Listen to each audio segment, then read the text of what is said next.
that job doesn't exist anymore because it's not necessary. In the past, I would have to look for a designer to create this icon. We have to go back and forth. This would cost like more money. What we should be teaching our children to prepare them for life in 20 years' time. Even in the most perfect system, what are the tricky parts? It's people.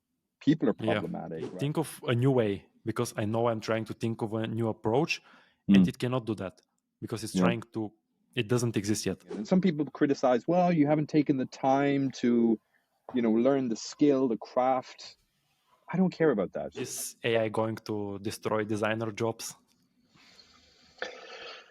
I think about this a lot. Can you give us like a quick background of what you do, so there's some context? Yeah. So I'm Barry Prendergast. I'm the staff product designer at Morressier. I've been working in design of one form or another since the mid-90s. And I'm kind of a pre-internet kid. So my first design job was as a graphic design intern, and cut and paste then was still scalpels and glue. I was working in that job for 2 or 3 years before I got my first computer. Then the first kind of 10 years of my career, I kind of went from print slowly towards film and television, and ultimately ended up in video games. And then at some point around the early 2000s, I started hearing about this cool new thing called UX. And that's when I kind of changed career track from, creating assets for video games to learning about usability and accessibility and products, as opposed to agency work. And since then, so I get, what's that, 2005? And since then, oh God, don't want to count, but since then I've mostly been working in enterprise B2B, and sometimes with government, working on sort of large data concerned products, let's say. And that's how we met. Yeah. So you were always like interested in design, from what I hear. You weren't like, you didn't fall into it, basically. It's true and not true. Actually, when I was a kid, I wanted to be a pilot, and I watched Top Gun when I was a kid, right? So I guess everyone of my age wanted to be a pilot at some point, or be Maverick. And then because my eyesight issues, okay, I can't do that. And then my fallback was I'm going to be a chef. And when I was kind of around 13 or 14, I wanted to be a chef. And then I worked in a kitchen, and that was horrible. That was like, oh, this is really hard work, and I'm a lazy person, which I guess is why I make for such a good designer, because I care about efficiency and laziness, right? And yeah, when I decided, okay, I need a new career track, I was kind of artistic, was kind of creative, but I didn't really know that this could be like a job that you could do. And around that age, I remember being like, I took out the yellow pages. Do you remember what the yellow pages are, right? Big printed book. And I went to the index at the back, and I saw artist commercial. I have heard of those, yes. Yeah, books, yeah. And yeah, that was my first kind of hint that, I like drawing. I was a real big accounting nerd in school, and I loved drawing spreadsheets on paper, right, with rulers and profit and loss ledgers, I think they were called, right, and yes. Double underline. And that was my first love for graphic design, I guess. And that was, I made that connection of, this thing that I really like doing, I could get paid for. And then maybe like a month later, I found my first internship at an agency in Cork in the south of Ireland. And yeah, that's when I went from being, I guess, my first month on that job. That's when I got my love for it. It was, making stuff and getting paid for it, and the coolness of it, I guess, At what age did you make that connection between like, okay, I'm making these diagrams in accounting and it's sort of artistic? When did you find this out? I think my love for, so cool. I think my love for business studies and accounting, and I mean, you know what I'm like with conditional spreadsheets. I still have this to that day, right? I think that was around 11, 12, 13. But I was still onto, I'm going to be a chef at that point. And then maybe 15, I got my Hmm. first internship at 16. So maybe around 15, I was like, oh, this is a thing I could actually do as a job. And then I just kind of fell into it. In Ireland, in high school, you kind of do two blocks. You do your junior and your senior. And in the middle, you have like a year to find yourself, right? You've just done this really intensive studying for 3 years with 10 subjects. And then they give you, you go on internships and work experience, and you get to try out things that aren't part of the normal curriculum. And it was around that time. So, yeah, 15 or something. Yeah, that's quite early. Most people don't Mm-hmm. find for quite a while. I Mm-hmm. was also interested in actually pursuing design. I don't know if you're aware. I think I mentioned it in our meetings, at work. Mm-hmm. Like I was always like looking to draw and make stuff. I was sort of creative as a kid, but Mm-hmm. when I looked into what was in university, like what they required to enter, you had to have a portfolio of finished like artwork and stuff like that. And Yeah. I was more interested in like the theoretical aspects. Okay, like for example, the typical theoretical graphic design. Okay, we use this font and this is the hierarchy of the elements on the page, and we use this color for this emotion. Mm-hmm. But and I studied computer programming in the end. But yeah, so That's so funny because when I started to get into computers first, maybe I can't remember what age, maybe around 17 or something. I had computers as a kid, but like to become, I wanted to be like a hacker or whatever. I didn't even know what that meant, and I tried to learn Visual Basic before I even had a computer. I got the Microsoft books. I had this like oh yeah, tome, like 1,000-page Visual Basic for beginners book, and I tried to learn that over a summer. And a neighbor of mine was an engineer. He worked with like, mechanical engineering with the programming. What are they called? Yeah, programming machines. And I quickly learned, oh, you have to be like really smart to be an engineer of any kind. You have to love maths and physics. And I was already like I said already, I'm a lazy person. So it's like, oh, that sounds like an awful lot of work. So I'll just work with people who are good at that stuff, and I'll be the, one who decorates it all. yeah. I also had like disdain for math, Mm. and that was one of the reasons that I was sort of not sure to pursue like computer science, because every university had like mathematical aspect. You get several subjects. Then Mm. I found one which had like very little math, so I'm like, okay, I'll try this. And it turns out that I really enjoy math, but my high school experience like made me Right? believe that it was not good. Yeah. It's schooling that we hated, not the stuff, right? It's yeah. How Yeah, many how many careers went a different way because of the teachers that they had, yeah, we even had like in high school a programming course, I think with Pascal, Mm. maybe. And we had like for 1 semester or 2 semesters, I don't remember, but I remember like typing the code, watching a textbook, and like, what's this? I don't Yeah. get like why people would pursue this and would do this for the whole day.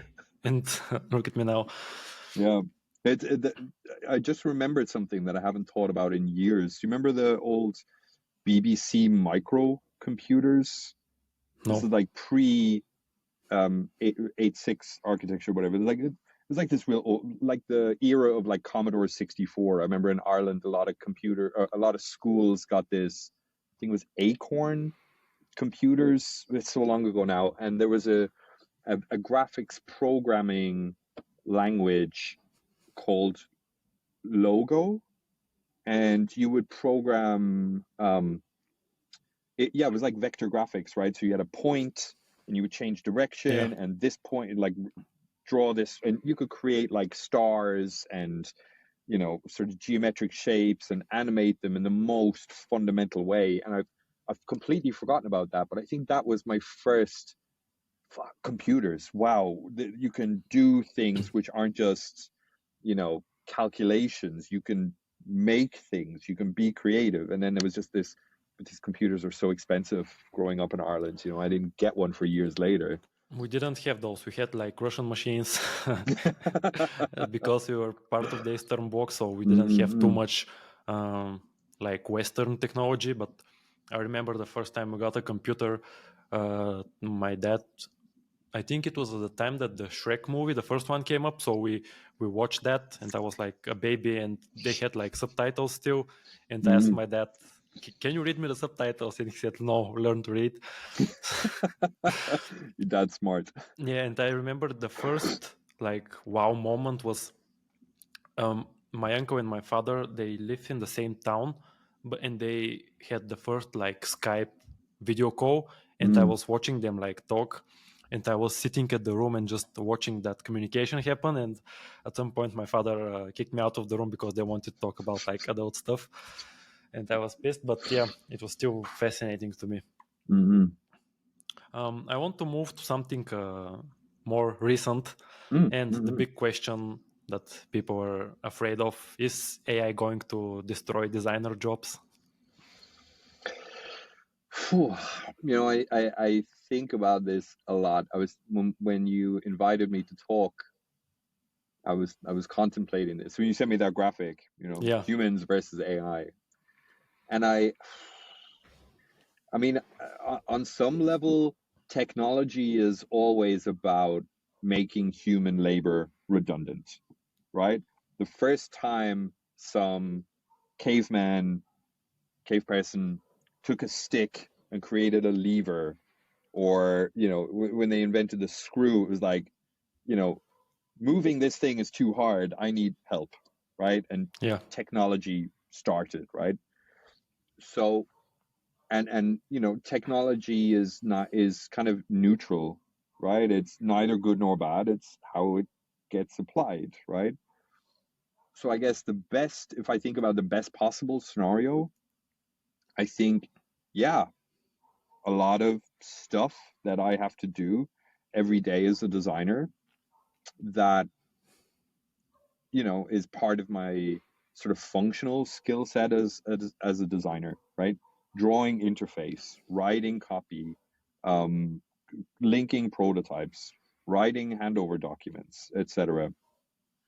I don't care if that goes away, right? Or at least I don't care if, as a designer, I get a lot of help from machines, or even, let's go super sci-fi, from a sentient partner to help me do that.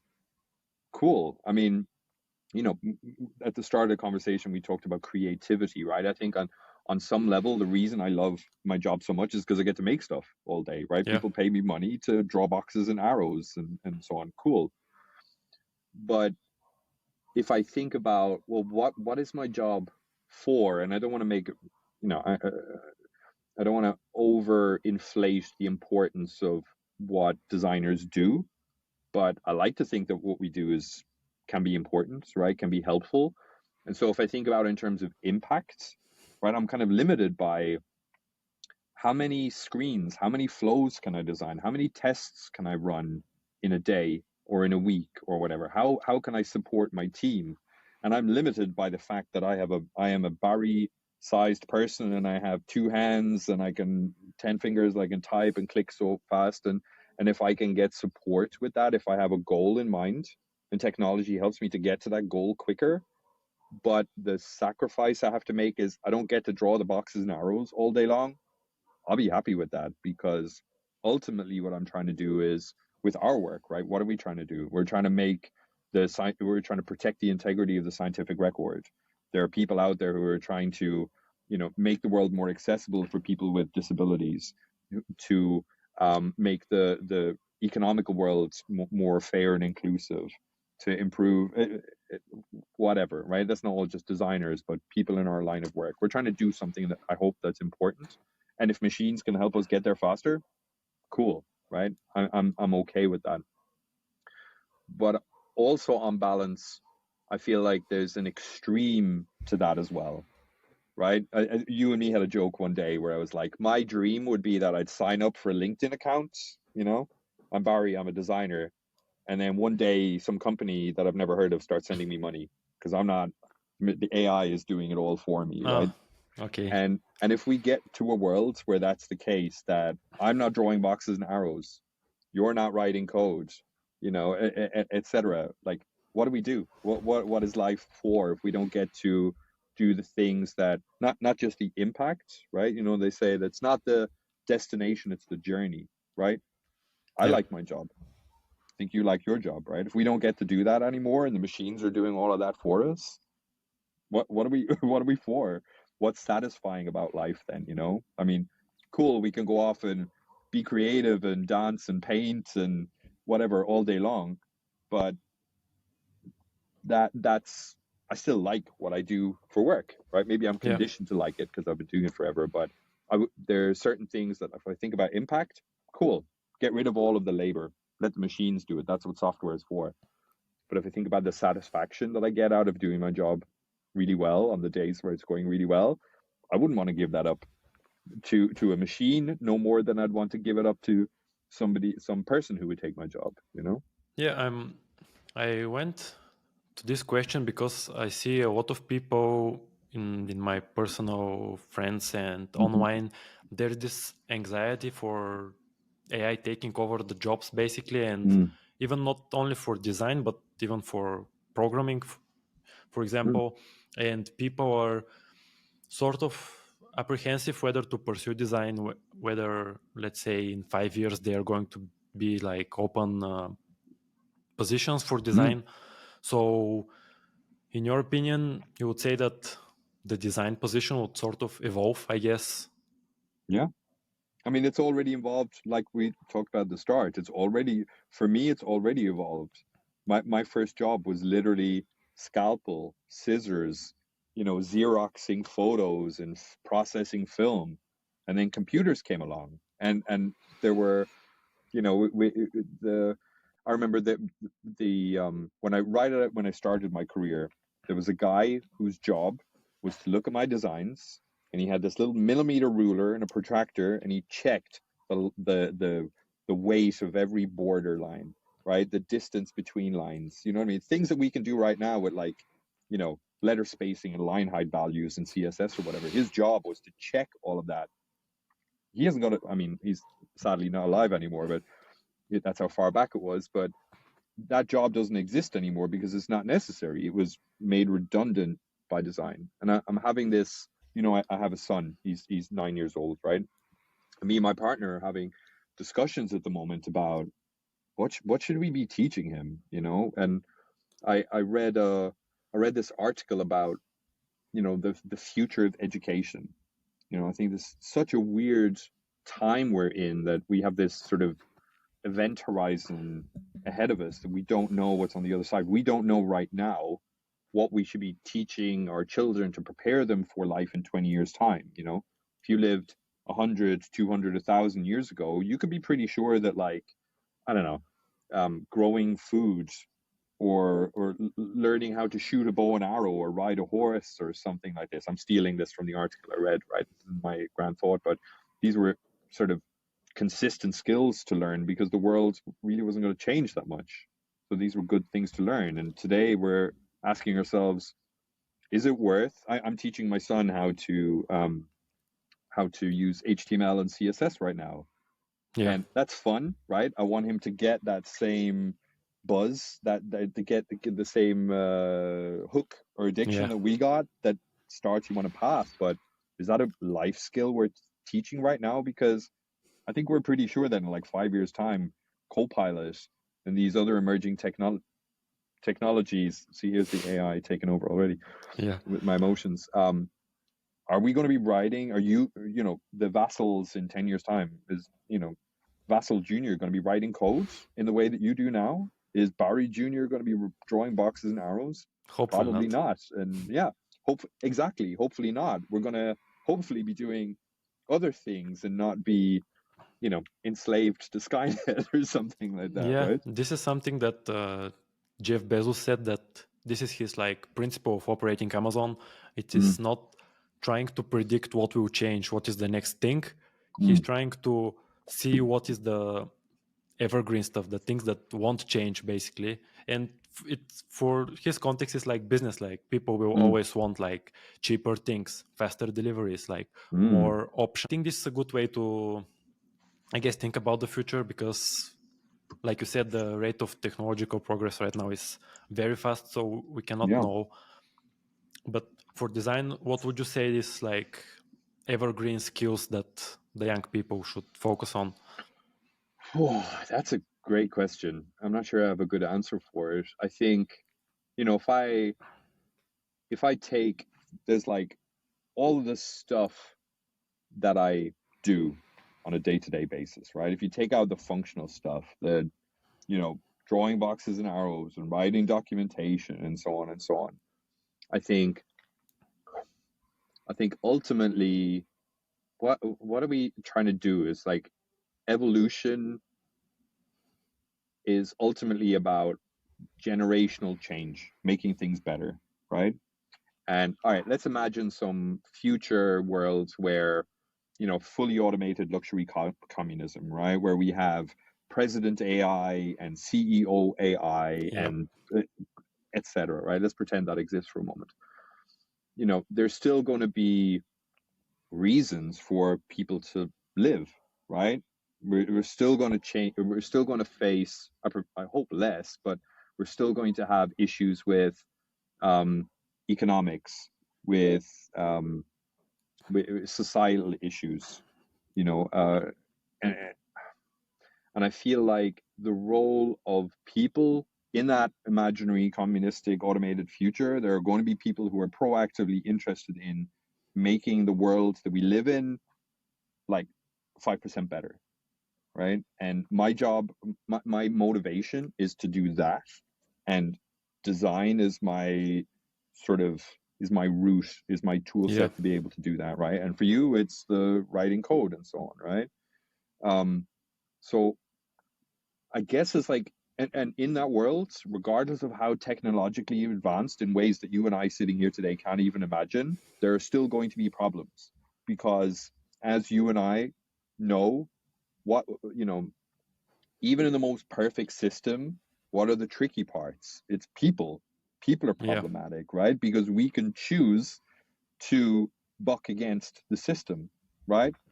Computers right now cannot decide to disagree, right? If you run some code, some well written code, you're going to get the same results every time, right? People don't work in that way, and because we are a complex, where we live in a complex adaptive system or whatever, then people are always going to be problematic. We're just going to have a different set of problems, and I hope that designers in the future will be more enabled to have impact to solve whatever problems we face at the time. And they'll probably be the same categories. There'll be health, well-being, economics, social, um, what's the right word for civil, like sort of racial issues, cross-border issues, political issues, right? These are intrinsically human. Since there's been humans, there's been political problems, there's been economic problems, health and well-being problems, and so on. So we'll just be using different tools to tackle them then.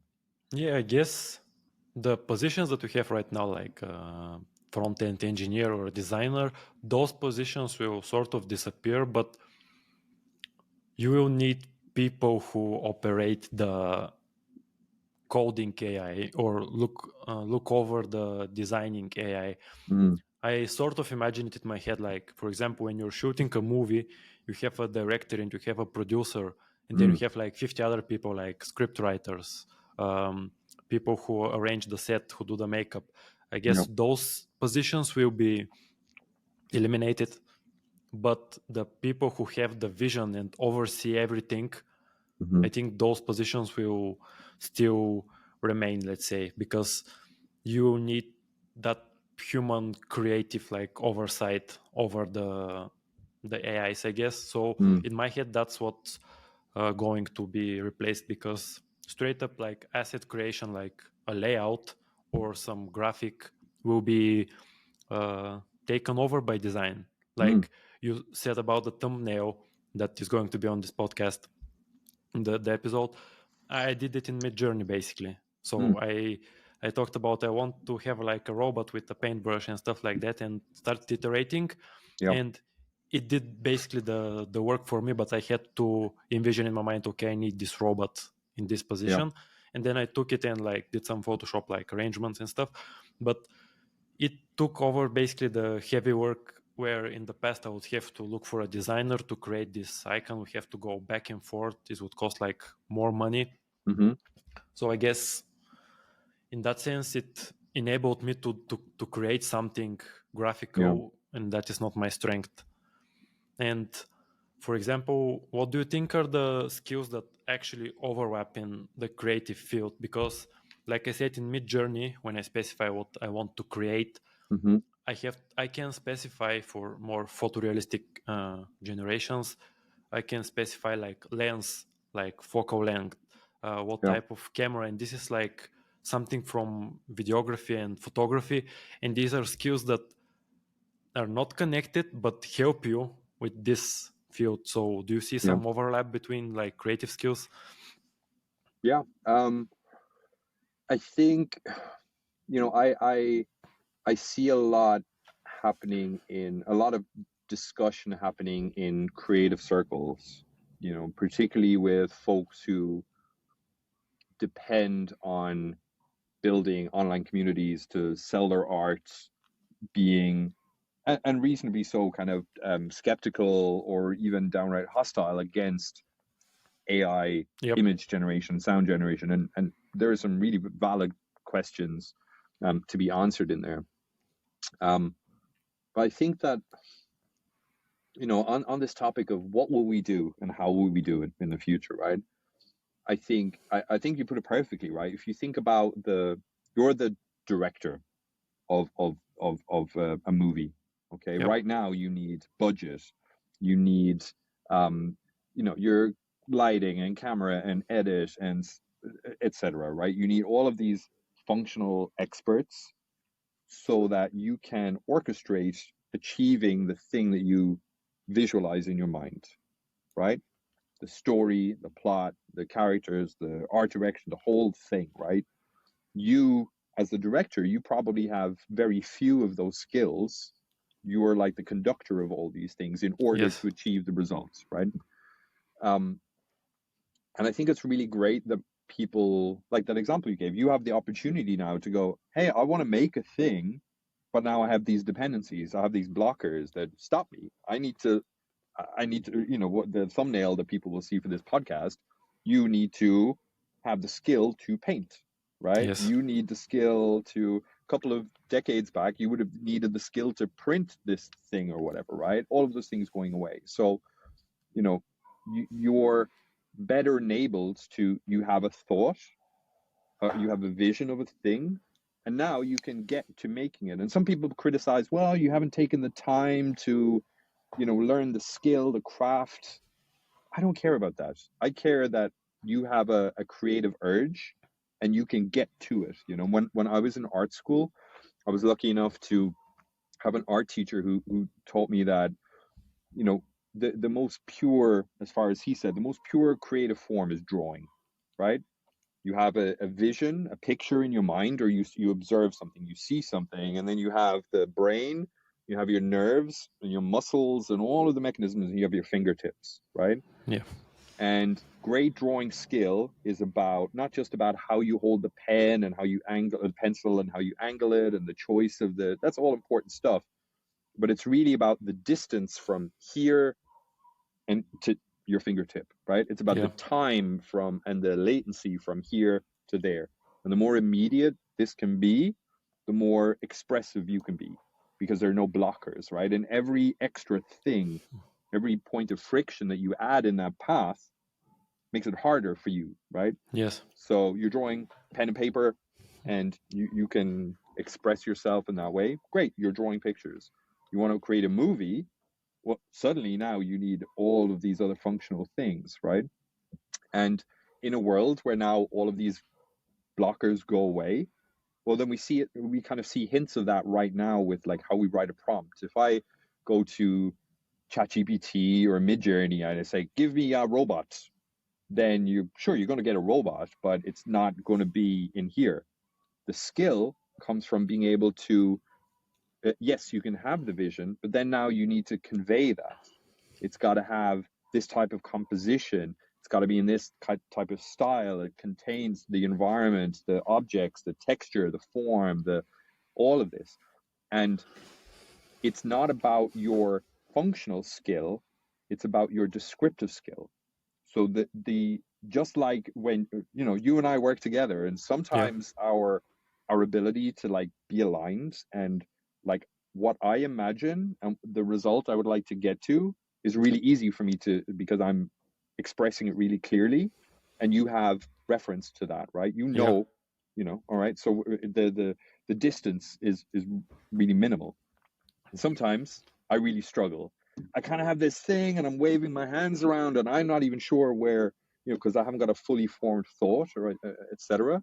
And it's the same with, I find in interacting with AI, if I'm just give me a robot, I'm going to get a robot, but not what I want, and I feel like today, and I presume in the future, the better results are how, just like working with people, is how we can communicate with the machine.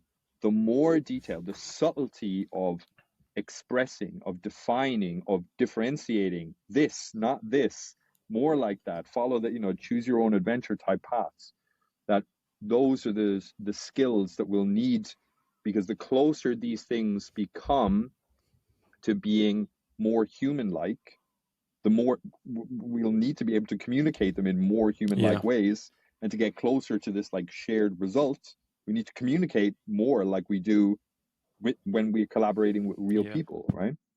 I'm thinking now, okay, we got some concrete skills that we can list as evergreen. So, and like you said, that our work is sort of aligned with the company that we work in. Like we're trying to accelerate like scientific research and progress. But at another company, they have like another goal. So our current skills, even though they may disappear, is used to facilitate that goal, right? And I guess the skills that we would need is the creativity, and like you said, like the pencil to the arm is one connection, but now we just have this brain to arm connection is how well we can communicate that to an AI, basically. I would say, because we would not be, for example, software engineers or a designer, but our skill, for example, we are more creative, and I would say I'm more analytical, if we can classify us that way based on our job description. But you will in the future be able to use that creativity, and you have to be able to communicate it to the AI that you're working with. And same for me, I will be more analytical, and I will be able to make the tech decisions, even though the AI may give me some suggestions, but it is up to me to communicate the architecture or the approach to the AI. So I guess that's people should focus on their bringing what's in their head to the AI or to the outside world. Yeah, and I think that I couldn't agree more with that, and I would go further and say that, like, yes, there are you and I individually cannot achieve what we can collectively, right? That's why we work on cross-functional teams, right? That's why that's become a pattern, right? Because we get it in this complex problem-solving environments.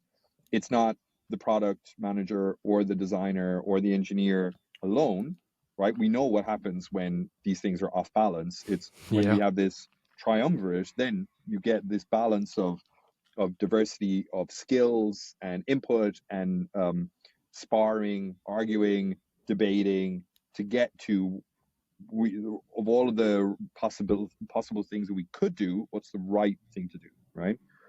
And I see this as like, why is that the case, right? Why are your strengths in one domain and mine are in the other, right? If you and I had, nature versus nurture, if you and I, like, I personally don't believe in this concept of talent. I particularly when I was working in more I was working as an artist at one point. I also used to, we talked about this. wrote music, I paint a lot, and sometimes I get this reaction from people, oh wow, that's so mystical or whatever, Yeah. or oh, I could never do that. And it's not that you can't, it's that you haven't, right? It's not like I came out of the womb and I'm like, I have great vision and I can paint. And what? No, I chose to spend time doing that because I didn't want to be a chef. I couldn't be a pilot, right? I couldn't. I was too lazy to be an engineer. But maybe if I'd had a different, on the alternative timeline, if I'd had, that neighbor I told you about that was an engineer, maybe if I'd had some intervention with him where he was like, hey, let me teach you basic, let me teach you visual basic or COBOL or Pascal or whatever was around in those days, that maybe I wouldn't have pursued being a designer, and my analytical skills and my, I, I, I have very weak deductive reasoning skills, right? You give me a lot of information and I drown in possibility. Yeah. But my skill set is abductive reasoning. Give me a very minimal set and I'll find possible paths out of that. And that's just a thing that I've learned over the years through different experiences, right?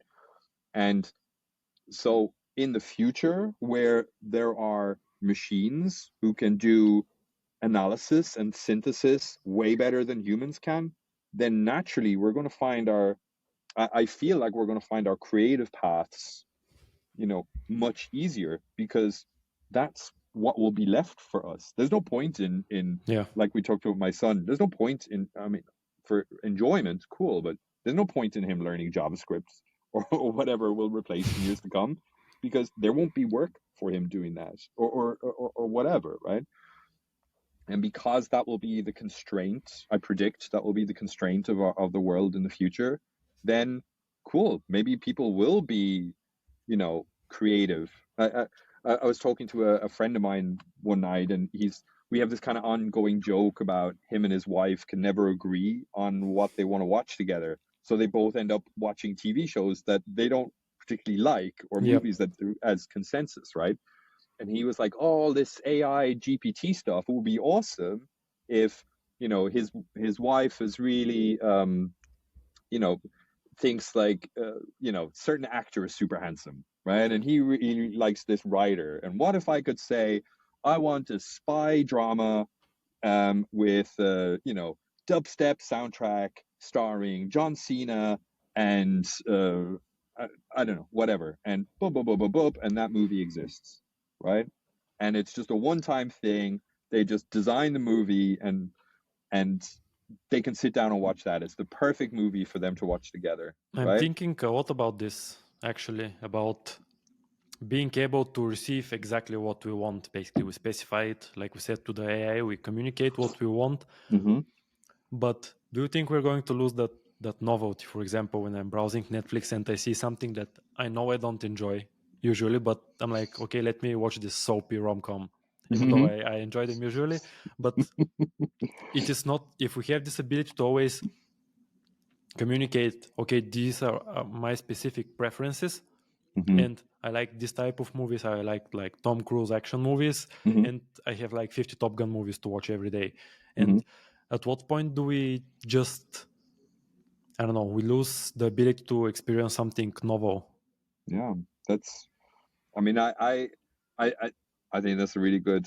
That's a really good question, right? I think it's really like it's a really complex topic. Like I would kind of argue that we've already kind of lost that. If I said at the start, I grew up. I'm sort of between your age and my age are the last people who know what it's like to grow up without the internet, right? My son only knows the algorithm, right? So if I look at his YouTube or Spotify suggestions, it's extremely mainstream stuff because he's coming in with a decade of fine-tuned data behind him. Yep. It's not recommendations for him because he's very, very young. It's recommendations based off of everybody else. They still call that retargeting, right? Yeah, I guess that the current like pop music is sort of designed to appeal to as large of a mass of people as possible. So they iterate with each month. I don't know what's the period that they get better at figuring out what's working. I have Yeah. even seen on TikTok like some of the pop songs. There's like I'm way too old for TikTok. I don't. It's not for me. I mean, But yeah, I know what you you mean. can find Yeah. some good stuff, but yeah, they shared like a formula of Mm-hmm. a pop song, and they said, okay, here is an intro part, here is like Mm-hmm. verse one, here is a hook, and exactly I think the 68% of the song Yep. there is like a breakdown Mm-hmm. part, and there is like another chorus, and there's like this formula of what makes a hit song, Mm-hmm. and they showed all the songs that follow this formula. Yep. So I guess we get better at figuring out what's catchy to people. Mm-hmm. So when someone like your son or another child enters the algorithm world, Mm-hmm. there's like a huge success rate of the content that they offer them, because Yep. they have like a huge amount of data and they figure out what resonates to people. Yeah. Yeah. Yeah. And like Netflix are kind of famous for they make decisions on, where the kind of the old broadcast TV model for like a sitcom, right? You talked about Yep. sitcoms or rom-coms a while ago, was like, you do the pilot and then they would test that with the audience. And Netflix came along, was like, well, we're completely data driven, so we know we can just book your whole series right now because the data says that this will be popular. And they might iterate on, I don't know how those decisions are made internally, and it'll get canceled after one season or run for 10, right? But those are data driven decisions. And yeah, cool. Okay, you might get a lot of junk out of that, but Yep. you get Ozark out of that. I'm a huge fan of Ozark, Oh yeah, right? I love it. Right. Um, and I also think, not to get too esoteric about it, but I also think about, does that even really matter? I when thinking back to my art school days, I went to a lot of art shows, a lot. And I always would hate when I would go, I'm going to go off topic a little, but I'm going to reconnect it. So I would always hate when I would go to an art show and there would be like a piece of sculpture. I remember the one show that sent me, was like, oh, I'm done with this, with the art world. It was called the London Horse, or sorry, the Berlin Horse. And it was an exhibit in London, and it was this beautiful 8mm found film from the 20s, I guess. Really, really old film that had like decayed because it was in storage for years, or whatever, I don't know. And there was a fire in a city somewhere in Berlin, I think, obviously, and the horse had escaped from the stables and it's running through the street, and there's flames and it's chaotic, and it's just it's just a piece of footage, but because it's decayed over the years in that beautiful way that film decays, it's like really interesting. The colors are warping, and I was just mystified. I sat and I watched. It was like a 3-minute loop or something, Yeah. right? I might be misremembering this. This is a long time ago. And I was watching, and I was like, wow, this is amazing. This is just so beautiful, and it's so engaging, and I was just feeling it. And then on the way out, there was like this artist statement on the wall, which I hadn't noticed before. And it was all this nonsense about his relationship with his father and the psychology of like East versus West, communist Cold War era. And I was like, who cares? Who cares? Like, this is so unimportant to the thing that I just felt watching this, right? And I thought this really stuck with me, that like, it's not about what was meant by the artist, right? It's what did I feel? Did I like it? And coming Yep. back to this thing of like, when people say, oh, art, I don't know anything about art. Of course you do. Of course you do. What did you feel? Like, imagine going to a restaurant, right? And you there's a restaurant where you've got a great reputation, but you don't know anything on the menu. So you just pick something, right? And it comes and you eat it. And I was like, oh, I really like that. Or, oh, I didn't like that. That's normal, right? Now imagine a scenario where the chef comes out and he's giving you a statement about the meaning and his intention and the process. I'm like, all right, that's interesting, but I know what I just tasted or I'm about to taste, and that matters more then your nonsense, right? Yeah. Do you And know about Rick Rubin, like yeah, the producer? Yeah, big fan of Rick Rubin. He's a and cool guy. this is what he's saying basically. Like Mm, they ask him, "What do you offer?" You go to big like studio sessions with the biggest mm, artists. Like, yeah, do you know how to play the keyboard? No. Do you know how to work the mixing machine? yeah, Nope. yeah, Then nothing. what do you offer? He says, Mm, I am very confident in my taste, so I know what I like. yeah, So whatever the artist plays, I can give them feedback on based on my taste and what I like, and yeah, that has proven like useful for them. yeah, So I guess something like that. yeah. And it's feel, right? And that's why, like, he's the Beastie Boys, System of a Down, Yep. Johnny Cash, Neil Diamond. These are not like theme like genre bedfellows, right? These Yep. are like all corners. But because he has feel, and he knows that it's about feel, right? That and he can guide people to connecting the what's in here with what comes out, right? Whatever Yes, the instrument exactly. is, right? And connects that. And that's what makes it great. And people have to remember this. So yeah, like I grew up as a music nerd, right? I sought out artists. I found rare stuff. I bought the special edition, and oh, did you know that on this one track the guy who did the thing and there was also an, and that's interesting, right? But most people don't care about that, and that's fine, right? You just want to hear the song, and you want to dance, or you want to feel good, or you want to be entertained, and that's also cool, right?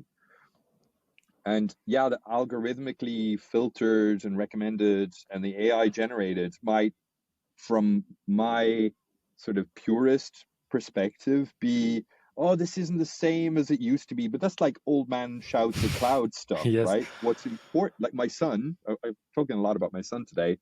He doesn't know artists. He doesn't even listen to him and his friends don't listen to full songs. They listen to like clips. Snippets, yeah. Yeah, the stuff that they know from YouTube videos, from their game bloggers or whatever, right? They don't care. Like I grew up buying albums.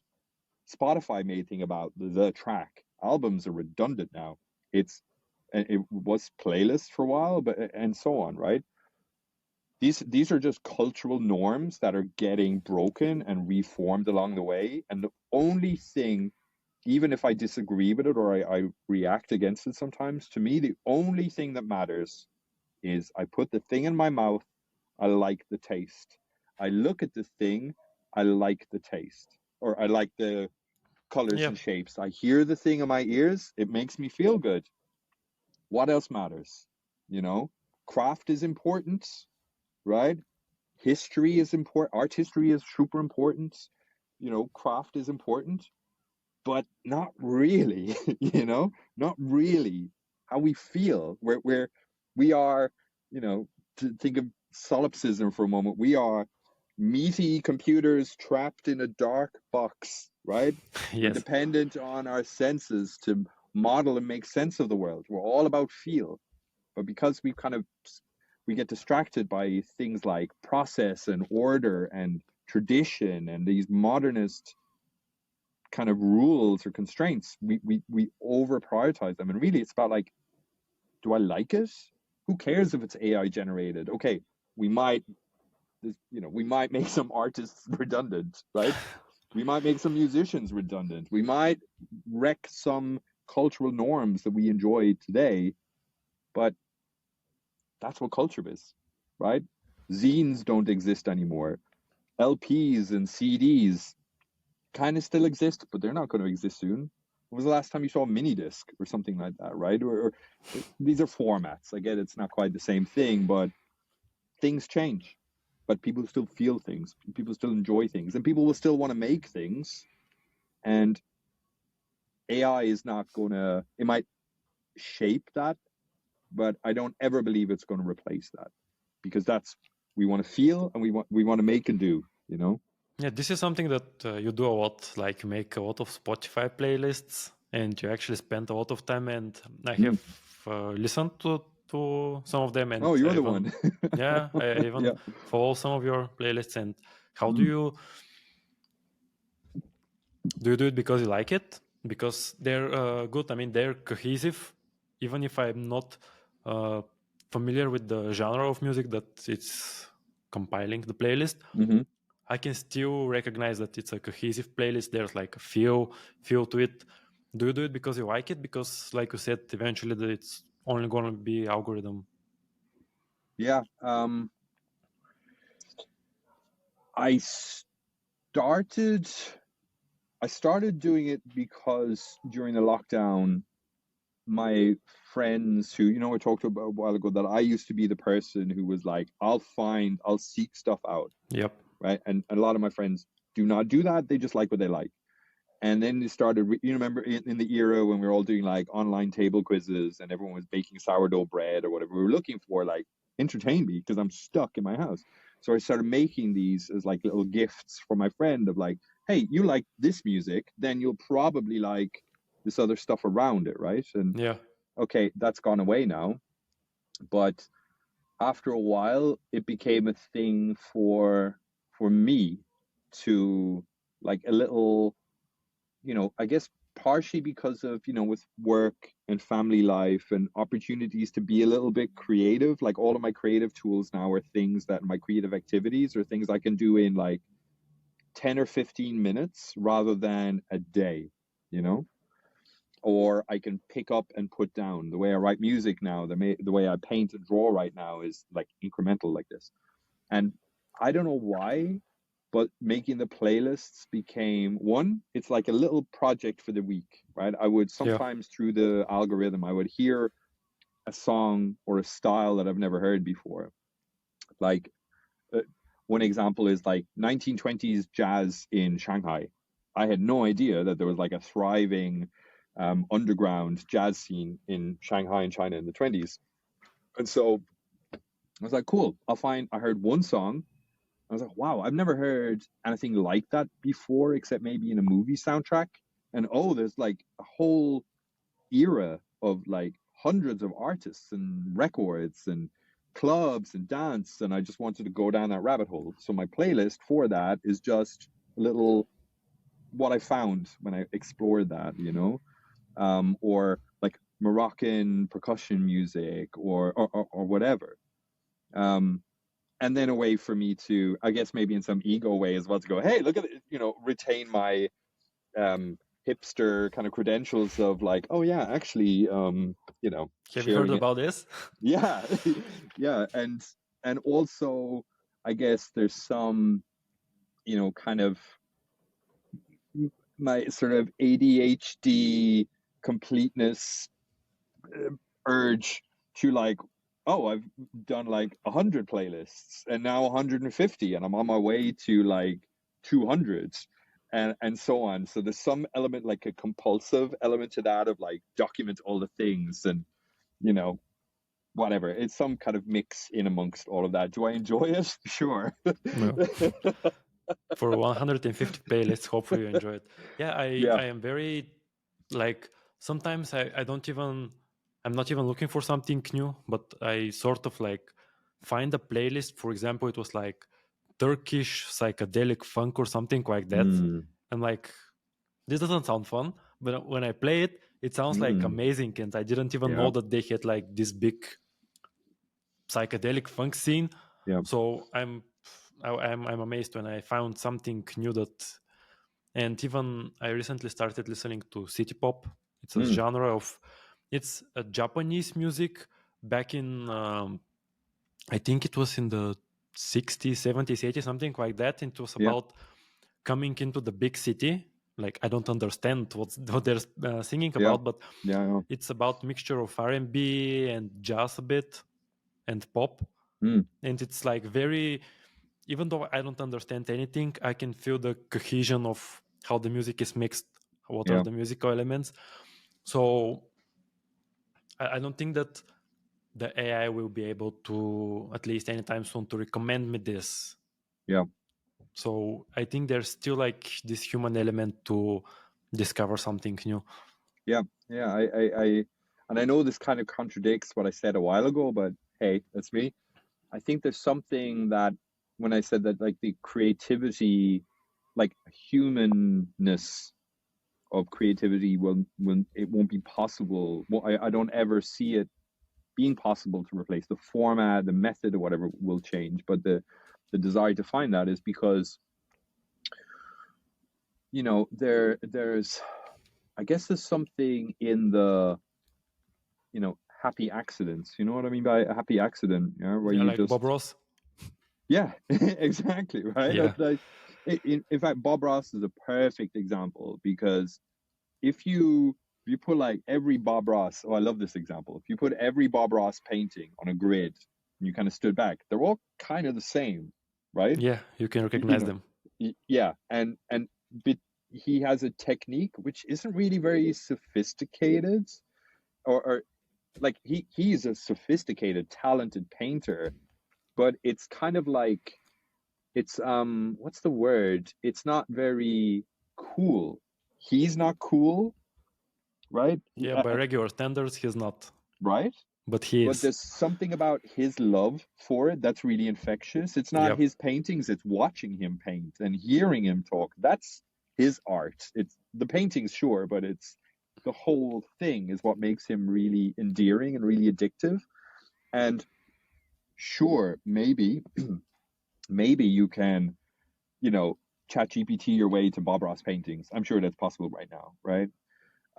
Maybe you could generate some, you know, dude with the fro and his whole vibe, but it would not. I can't imagine a time when it would ever feel like what you get from just Yeah, watching Bob every Ross. You know? generation, if we try to do Mm, that, it will mm, be imitating something, and you will never get close to it, like 100% get a mm, Bob Ross video of how he's painting. So I guess it should, I don't know, maybe look to recreate something similar but be yeah, unique, because by being unique it can be 100% the new thing, because yeah, it could never be Bob Ross. yeah. But as of now, we only have AI that's trying to copy stuff, like it's trained on code. And if I Mm, ask him to help me with some coding task, it is already iterating on what's already on the internet. yeah, But when I ask it, okay, think of a new way, because I know I'm trying to think of a new approach, and mm, it cannot do that because it's yeah, trying to, it doesn't exist yet. yeah. I'm like, that's the, when I talked before about this like event horizon, this thing that we can't see beyond. I think that's something, there is like the line that we're talking about, right?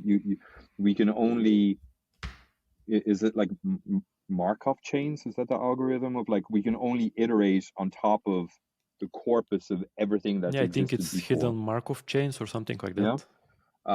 Where, yeah, so we can only generate based on things which already exist. Yep. And I guess at some point we'll pass that line, right? And that for me is like, okay, cool. We might get, like, I was looking at just a random example, but it's things like this that I imagine. I was looking at some YouTube video the other day of some guy doing 3D printing, and Mm-hmm. he's doing these like, it's just like a shelf bracket, right? Just a 3D printed shelf bracket. Yep. And if I was to make, if I had like you know, a forge and a weld right now, and you asked me to make a shelf bracket, I would make like a piece of, you know, little bar this way and a bar this way, and I would have a brace and drill 2 holes where I can bolt it into the wall, right? And so this guy had, I can't remember the full context now, but he was basically saying, okay, I have this, you know, I have to have this L shape, right? Because it needs to connect to the wall and it needs to support some books. And now you design the brace that uses the minimal amount of material and the maximum amount of strength, right? So this optimization. And what it created was wild. It looked like melted wax or stalactites, and it's just making these tiny, tiny decisions, like this real kind of like algorithmically generated forms, which were completely nothing that a human could could get to. Maybe possible, but like it just seemed really alien and really unusual, you know? And I saw that and I was like, yeah, that's what machine creativity will look like. A whole other aesthetic, you know, not reproductions or iterations on what people have done before, but some other insight based on things that we cannot maybe comprehend but cannot do as well, you know. And that really excited me for a moment, thinking about in a situation where true, like, general artificial intelligence, like real intelligence, as opposed to, like, you know, this synthetic like LLMs or whatever.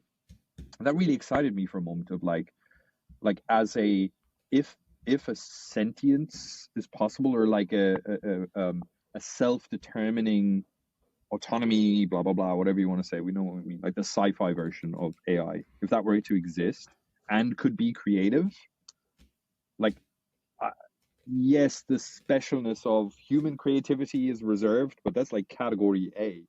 Over here is a thing that is not possible for humans because it's a different mind architecture and creative experience and tool set, whatever. There's this whole other thing over there which are both valid, both enjoyable and experienceable, but not competitive, you know, just other. Yeah, You know? do you think this will be something similar like you explained when you know what you like you know how art made you feel, and then you can you can appreciate the craft. For example, okay, they use this technique or he's taking inspiration from this artist, but for a person who is not familiar with this art form, for example, they go to a museum, but they say, I don't know any of that stuff, but I know how it makes me feel. Do you think Yeah. this will be the same distinction when we have in the future with AI? Like, okay, we'll have this pure look at the human art, and people who appreciate, okay, but this was made by a human. He lived in Venice and he did this. But the regular person will say, I don't know about any of that. I know what I like. And it turns out that what they like and what they have is generated by AI now. Yeah, sure.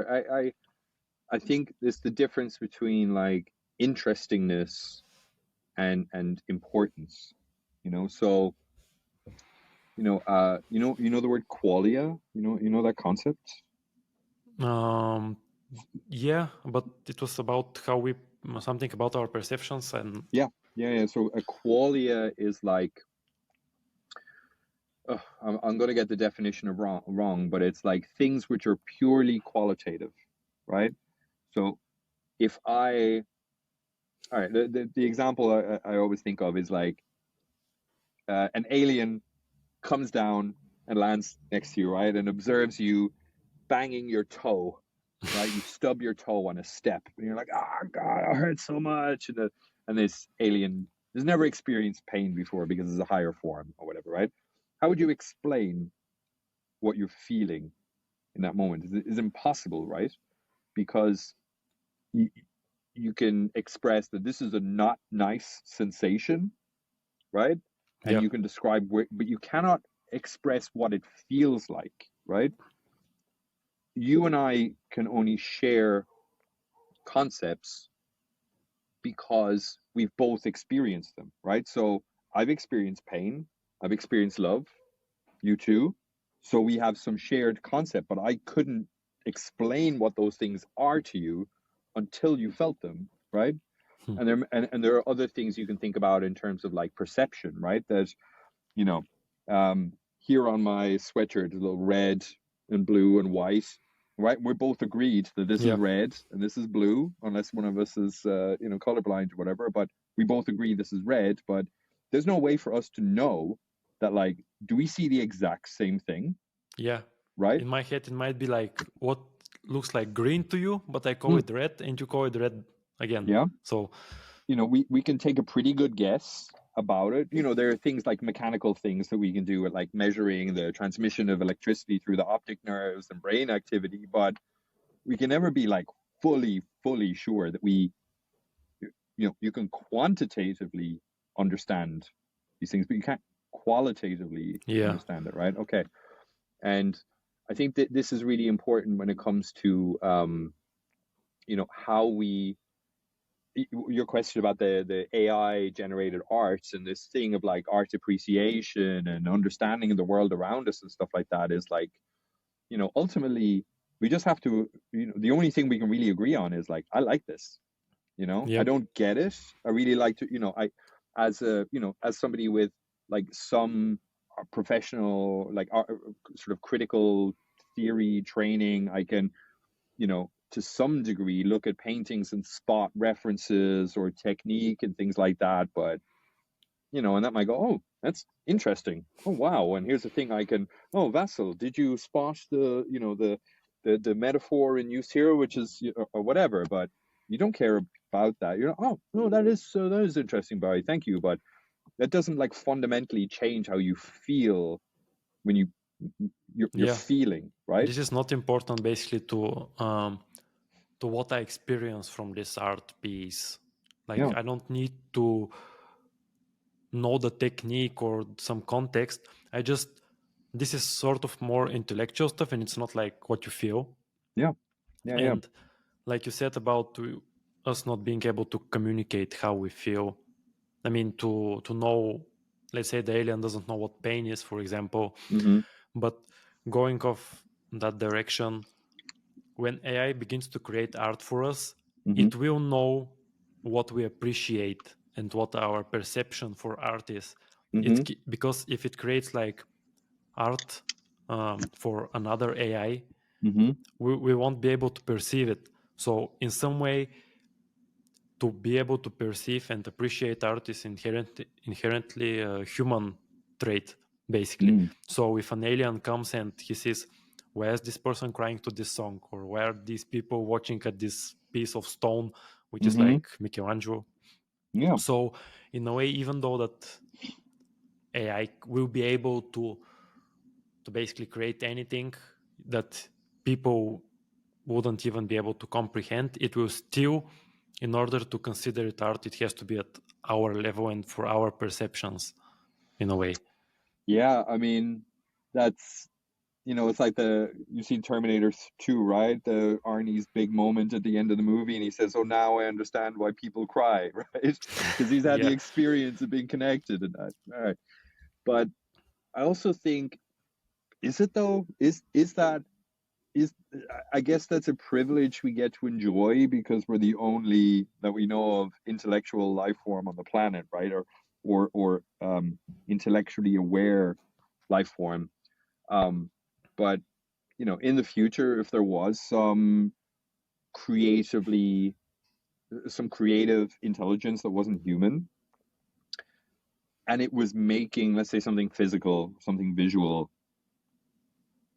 could another one of it appreciate that in the same way that if I made something that you could maybe, would it be beyond our ability to appreciate it?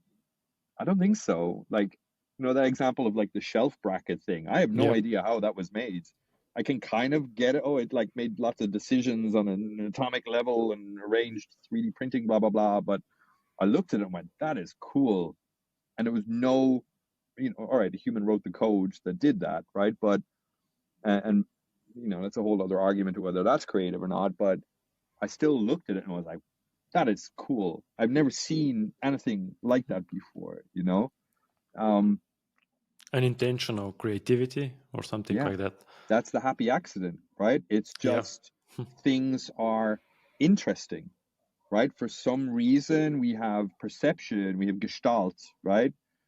There's form and shape and color and sound and taste and all of these sensory signals. And for some reason, combinations and proportions of these things, mixes of these things, or whatever, get us, right? Why do we like rhythm? Because there's something innate in here that just like I like that. Why do I hate, I don't know, polka, but I love punk, which is essentially the same rhythm, right? It's some timbre to etc. Right? And I couldn't explain that. I could guess, I could try to quantitatively analyze it, but qualitatively, I like it, I do not like it, and those are super simple. And I have to believe that any AI, any intelligence, any alien that's equal or above that, or maybe even below that. Like, have you ever seen a YouTube video of like cows reacting to music? Yeah. Insane, right? They vibe with it, and we think, oh, they're just dumb cows. We eat them, but they like the music, right? There's some, and that's us. We're the dumb cows, trying to appreciate. Okay, maybe we might not be able to appreciate it on the same sophisticated level, but we're still Yeah, we I get guess that, you know.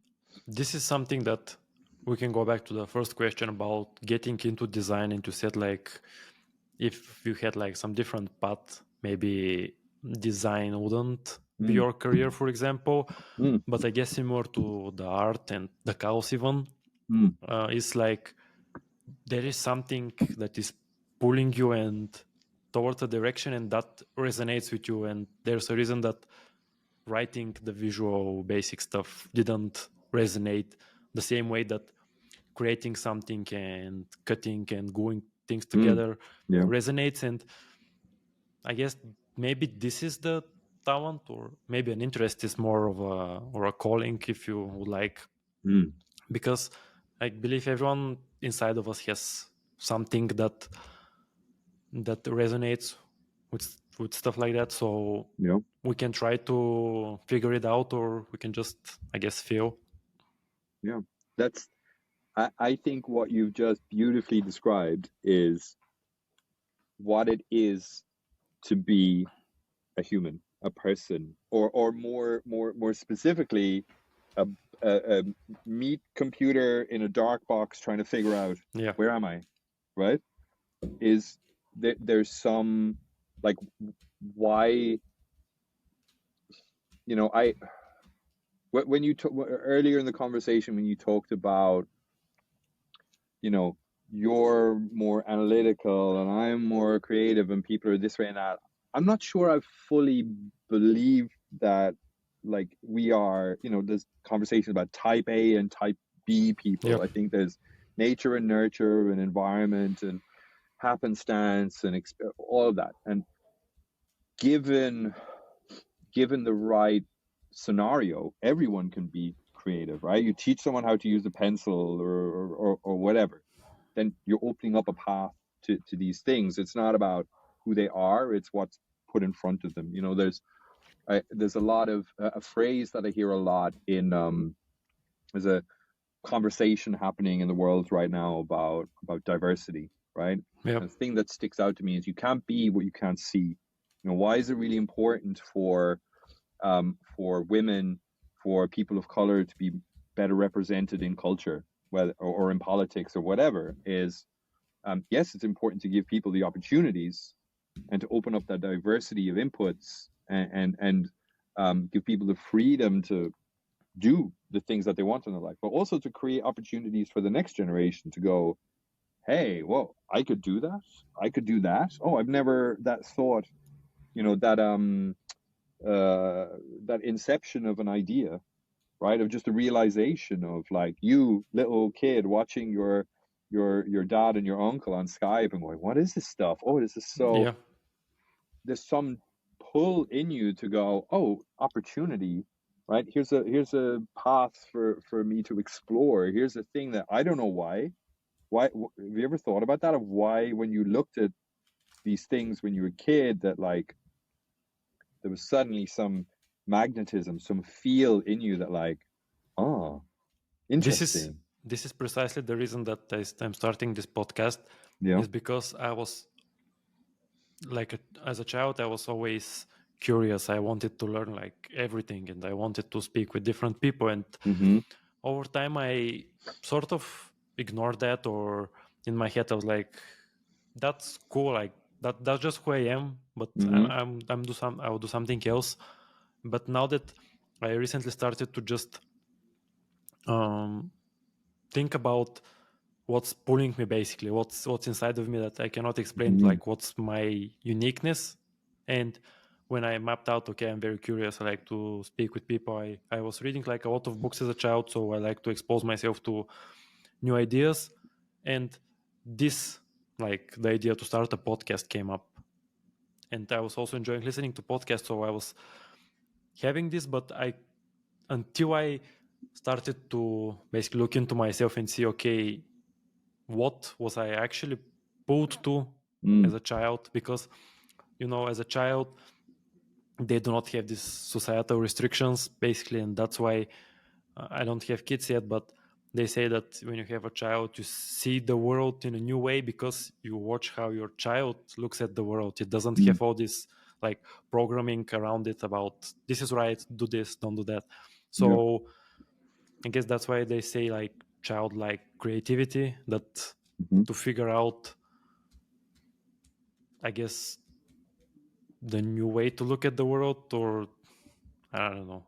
Yeah. No, I love that. There's there's a great book by Aldous Huxley called Doors of Perception, and it's about a psychedelic experience. Oh yeah, I have heard a lot about this book, but I haven't read it. Read it. It's a small read, and just everything you're talking about is like it's nicely described in this book, right? Okay, I'll check And it out.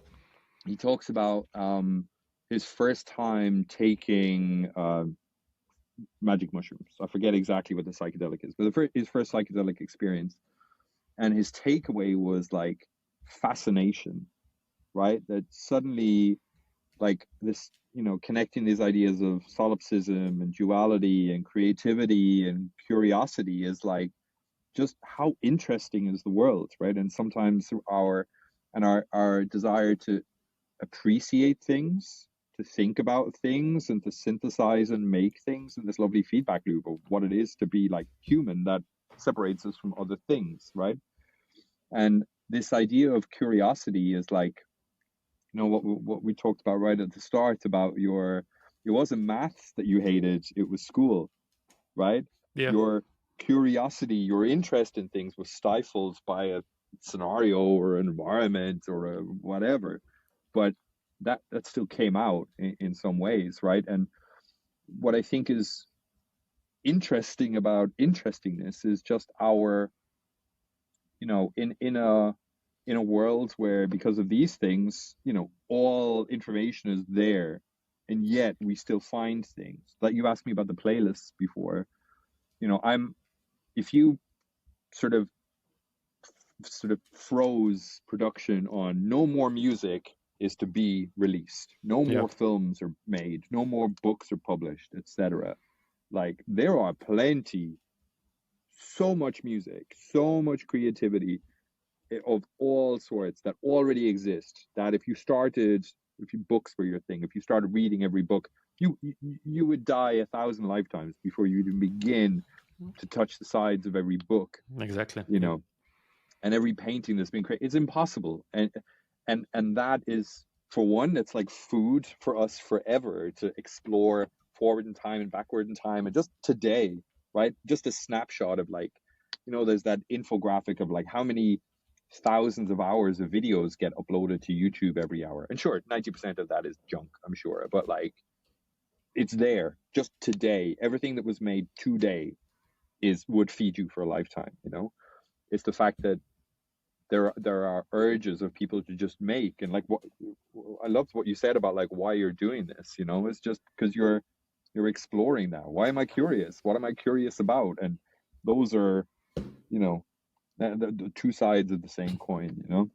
Yeah. Okay, so I think this is a good place to end it. I think this was very fascinating discussions. This was only like half of the topics that I wanted to cover, but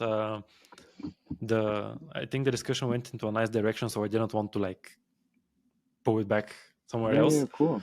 But I guess I can save those for some other time. Maybe in some time we can record Yeah, another one. part But two, right? You get another couple of episodes down. I'm curious about what else you had. You showed me that long list at the start. yeah, this was Let's do it basically again. like half of it. So yeah, thank you Cool. for coming on, Barry. Yeah, thank you. I really, really enjoyed it. It was cool and fun. Yeah, awesome. See you tomorrow. Bye. Ciao, ciao.